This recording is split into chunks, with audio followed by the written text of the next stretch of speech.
The wind howled across the dead world of Scarif's shadow moon. Ahsoka Tano walked alone through the ruins of an old Imperial outpost. Her white lightsabers hung at her sides, quiet but ready. She had come here chasing a rumor, whispers of hidden Jedi files buried deep in the Empire's archives. She had not come looking for Padmé. No one had. Padmé Amidala was a ghost, a name carved into the memory of a republic that no longer existed. Every record said the same thing. She died on Polis Massa. She died of a broken heart. She died giving birth to twins the galaxy was never supposed to know about. But the file in front of Ahsoka told a different story. The screen flickered in the cold dark. Ahsoka's blue eyes scanned the words again, slower this time, as if reading them twice would change what they said. Subject: Amidala. P. Status: alive. Location: classified. Clearance: Sith Lord only. Ahsoka's breath caught in her throat. Alive. The word burned like a blade. Her mind raced back to Anakin, to the friend she had lost, to the mask that now hunted Jedi across the stars. If Vader knew Padmé was alive, he would have torn the galaxy apart to find her, which meant he did not know. Someone had hidden this, someone powerful, someone close. Ahsoka copied the file, shut down the terminal, and slipped into the night. The truth was out there now, and she would find Padmé before the Empire ever could, even if it cost her everything. The medical droids worked fast. Padmé's heartbeat was fading. Her body, broken by grief, was slipping into the cold hands of death. But Bail Organa refused to let her go. He looked at the twins, Luke and Leia, then at the dying senator who had fought so hard for the Republic. If Vader ever learned she lived, he would tear the galaxy apart to find her, and the children would be lost forever. So Bail made a choice no friend should ever make.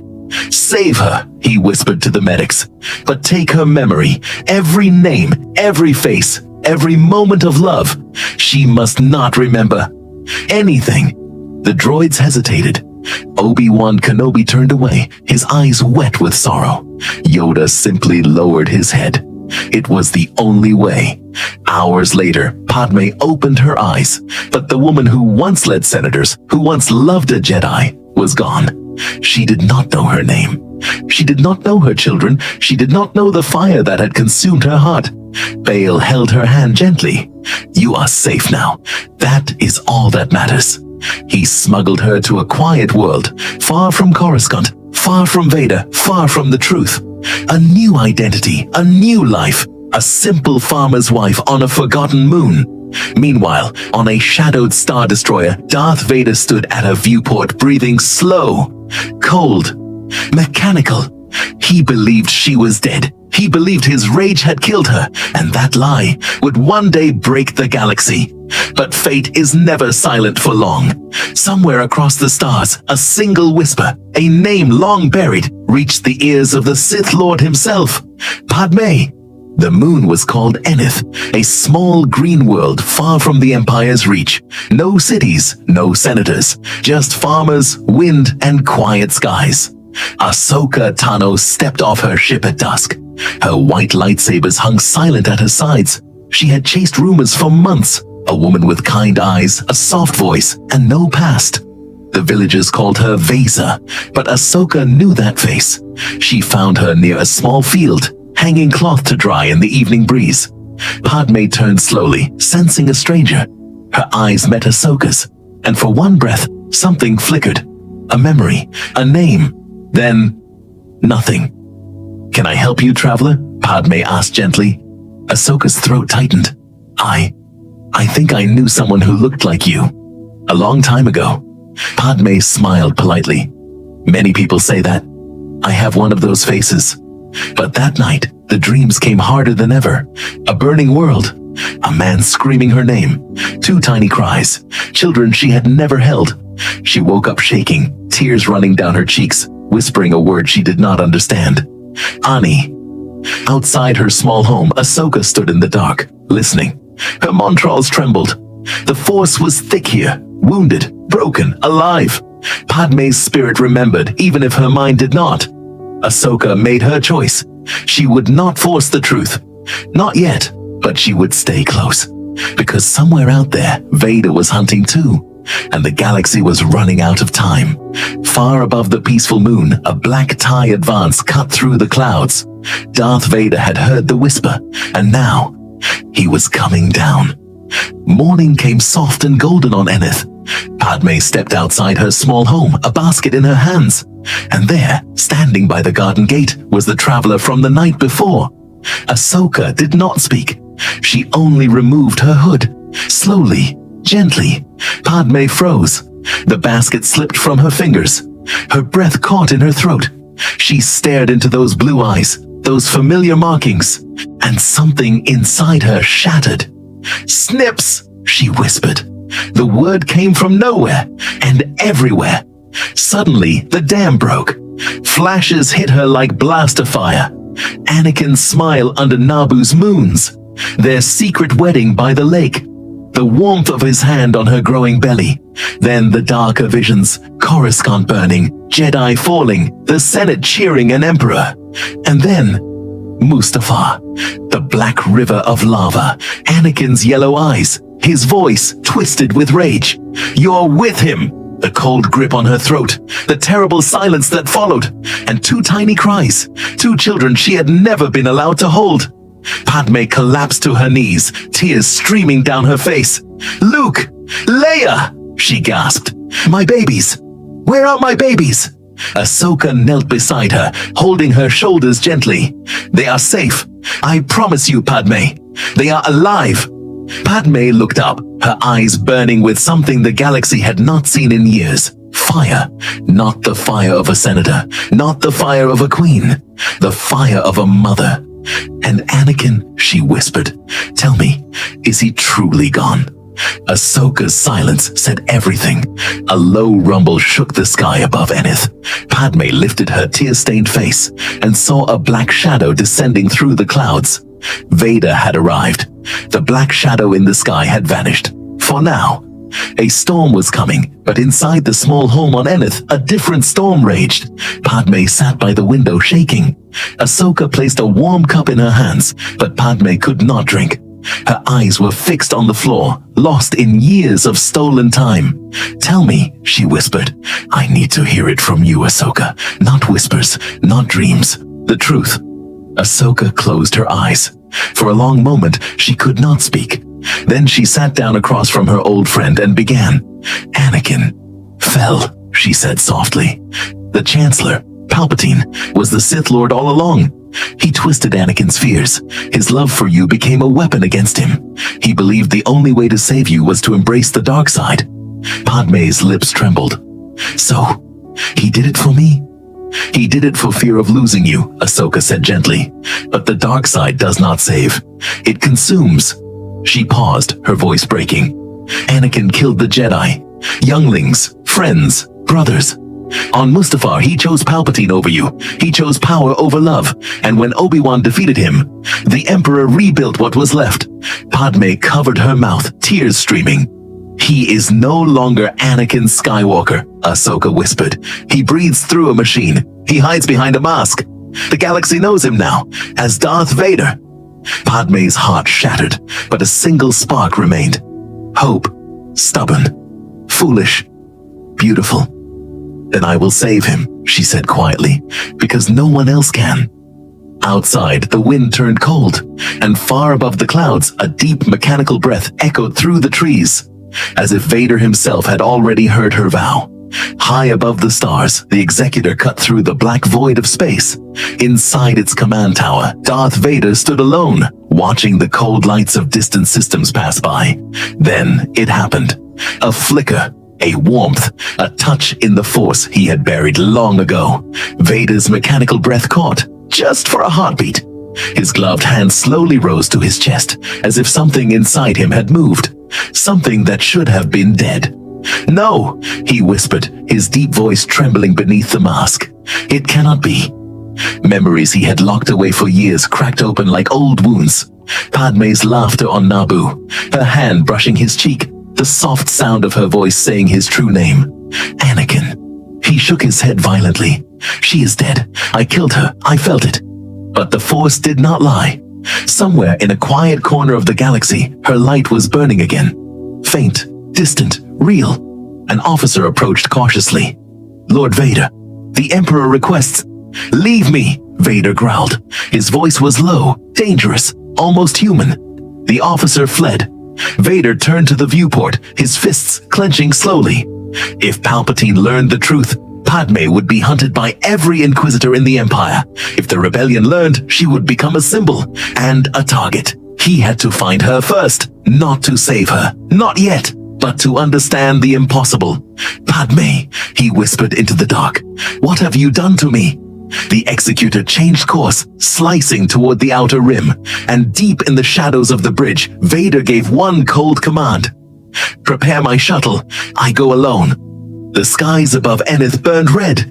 Imperial probes were already scanning the moon. Somewhere in orbit, Inquisitors were sharpening their blades. Ahsoka grabbed Padmé's arm. "We leave, now!" They ran through the fields, through the wind, through the memory of a life Padmé had only just remembered. Ahsoka's ship waited at the edge of the woods, engines humming, ramp open. Inside the cockpit, Padmé finally spoke. "Take me to them. Please, Ahsoka, take me to my children." Ahsoka's hands froze on the controls. "Padmé, if I bring you to Luke or Leia, Vader will feel it. The Force bond between a mother and her twins. It will scream across the galaxy. You will lead him straight to them." Padmé's eyes filled with tears. Then what was the point of remembering? What was the point of waking up? Ahsoka turned to her, voice soft but firm. "The point is choice. Bail took that from you once. I will not." She offered two paths.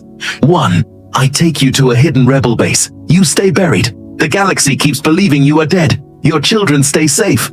2, we fight back. We use what you know, the Senate, the old allies. You become the spark Palpatine fears most." Padmé closed her eyes. Outside, TIE fighters screamed across the clouds. "I have hidden long enough," she whispered. "I choose the fight." Ahsoka smiled faintly, then slammed the throttle forward. The ship tore into the sky. Behind them, the Inquisitors landed, only seconds too late. But as they jumped to hyperspace, a single black shuttle watched silently from the dark side of the moon. Vader had seen everything, and now he was following. On Coruscant, the rumor reached Vader as a broken whisper buried inside a prison report. A medical convoy had vanished near Polis Massa years ago. The file should have meant nothing. Instead, one scanned image froze him in place. It showed a sealed life support capsule marked with an old Naboo code. Not Jedi, not military, Nabari. For one long moment, the dark halls of Mustafar returned to him. The fire, the screams, the final words he never escaped. Then the machine breathing started again, louder than before. Vader crushed the datapad in one hand and called no officer, no probe, no droid. If the report was false, he would destroy it himself. If it was true, then no one in the galaxy could know before he did. He took a single shuttle and vanished from the Imperial grid. The trail led first to Polis Massa, then to an abandoned refuge station hidden inside a dead moon. The station was empty, but not clean. Someone had erased records with care. Someone had returned more than once. Vader walked through dusty halls and found an old nursery room sealed behind a false wall. 2 cribs had once stood there. One was gone. Then he found the message, not in a computer, not in code. It was scratched by hand into the back of a metal panel. "She lived, Sabe." Vader stared at the words until his glove dug grooves into the wall. Sabe, Padmé's shadow, her guard, her mirror. If Sabe had written that, then she had seen Padmé alive after Mustafar. The dead moon suddenly felt too small for his rage. For 10 years he had obeyed the lie that defined his chains. Now the lie had a crack. He traced Sabe's movements through supply caches, old Naboo contacts, and silent banks funded by names the Empire had forgotten. Every path pointed home. Naboo. The world rose blue and peaceful beneath his shuttle, mocking everything he had become. He did not land in Theed. He came down in the lake country, near the old retreat where the grass rolled soft and green and the water shone like glass. He remembered laughter there. He remembered a picnic, stolen promises, and a life that had once looked simple. Storms gathered over the lake as Vader climbed the ridge alone. The house was dark, hidden under trees and shield netting. No guards stood outside, no sensors swept the path, but Vader felt life within. Small movements, careful breaths, fear. He opened the door. Sabe fired first. The blue blast hit his chest plate and burst into sparks. He did not move. She fired again and again, driving him back a step, not from force, but from memory. She stood in the center of the room with Padmé's old blaster in both hands. Older now, harder, furious. "You should have died on Mustafar," she said. Vader raised one hand. The weapon bent and tore free from her grip. "Where is she?" Sabe heard the voice through the mask and still flinched. So the monster finally came looking. "Where is Padmé?" Sabe laughed, but there was no joy in it. "You do not get to say her name like that." He stepped closer. The walls trembled, glass cracked. "Answer me!" Before Sabe could speak, another voice cut through the room. "Stop!" Everything inside Vader seemed to fail at once. Padmé stood in the doorway beyond the hall, pale but alive, one hand pressed to the frame, the other resting over the scar beneath her ribs. Time had touched her, but it had not erased her. She was thinner than he remembered, and there was steel in her face now that had never been there before. Yet she was real, breathing, watching him. Vader did not move. The mask tilted as if the machine itself could not understand what it saw. Padmé took one slow step forward. Sabe moved to shield her, but Padmé stopped her with a look. "So it's true," Padmé said softly. "Anakin is still in there." No words came. None were strong enough. Vader, the terror of 1,000 worlds, stood silent before the woman he had built his grief around. Padmé studied the black armor, the ruined shape of him, the red lights in the mask. "Palpatine told you I died." Vader's answer came rough and low. He said it was my fault. Her eyes filled, but she did not look away. "It was." The words hit harder than any blade. Sabe expected fury. The room expected violence. Instead, Vader lowered his hand. Padmé walked closer until only a few steps remained between them. "I lived because others saved me while you burned the Republic to ash. I lived in hiding because your empire hunted every good thing left in this galaxy. I lived long enough to hear your name become a curse." Still Vader said nothing. "Look at me," she said. "I am. No, not through that mask. Look at what you made." His hands rose slowly. The armor hissed. Sabe tensed, ready to die if he struck. Instead, Vader unclasped the front seals of the mask. The shell lifted. Burned skin met cold air. Broken features emerged from shadow. One blue eye, tired and bloodshot, locked onto Padmé. Sabe's anger faltered. Even she had not been ready for the ruin beneath the legend. Padmé inhaled sharply, but she did not step back. "This is what he did to you," she whispered. Vader answered with brutal honesty. "This is what I let him do." The silence that followed felt heavier than war. Then Padmé said the one thing no Sith, no officer, no enemy had ever dared say to his face. "If there is any part of Anakin Skywalker left, prove it." Those words changed everything. That night became confession, accusation, and judgment. There was no easy reunion, no sudden forgiveness. Padmé forced him to speak every crime aloud. The temple, the separatist leaders, the senators he had frightened into silence, the worlds he had helped chain. Each truth came like broken metal torn from his chest. Sabe listened with a hand near a hidden knife. More than once, she wanted to use it. When Vader finally said, "I killed children," Padmé turned away and braced herself against the table. Her shoulders shook once. She did not let herself fall. "You don't get redemption because you found me first," she said. "I know. You don't get to call this love if all you bring me is blood. I know. Then why are you here?" For the first time, Vader sounded less like a Sith Lord and more like a dying man. "Because if you live, then the lie ends here." Padmé faced him again. And what will you do when the lie ends? Vader looked toward the storm outside, toward the stars beyond it, toward the throne that had owned his life. Make him pay. Padmé did not mistake vengeance for healing. She told him the Empire was bigger than one throne and cruelty would survive even if Palpatine fell. If Anakin meant to break the system, then he had to do more than kill a master. He had to shield the innocent, starve the war machine, and leave doors open for rebels who still believed the Republic could breathe again. Vader accepted every demand without defense. It was the first time in years he had listened instead of commanded. Before he left, Padmé gave him one final order, spoken like a senator and a wife at once. Do not come back to me with promises, she said. Come back with proof that the galaxy can survive you.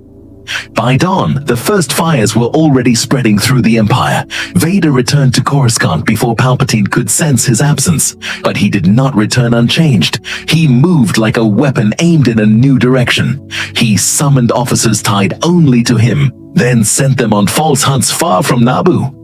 He erased flight records. He destroyed archives from Polis Massa. He fed the Inquisitors bad trails and watched them chase ghosts into deep space. At the same time, he struck where the Emperor would feel it most. A prison convoy carrying Force-sensitive children vanished in the mid-rim. An Imperial refinery over Ryloth exploded after its slave records were leaked to rebels.